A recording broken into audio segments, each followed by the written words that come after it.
We are chatting on videos recently about XRP and bank institutional custody still at risk for being confiscated. Thoughts?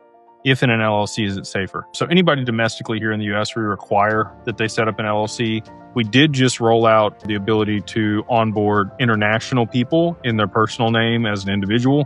So if you're in Canada, the UK, or another jurisdiction where it's hard to set up a corporation, but you want to work with Digital Wealth Partners, you can reach out and they can establish a individual account for international people. Domestically, it's still the LLC. Multi-sig is what I would say. So you have to sign for your assets to be removed. If you don't sign, your assets aren't removed. So there's your answer. I mean, it's not, the government can't just come in and take your stuff. And that's the other benefit of, like, you still get a lot of the same control and options and benefits from self-custody. It's an FBO account for the benefit of, in your name. You own the assets through whatever corporation or as an individual if you're international.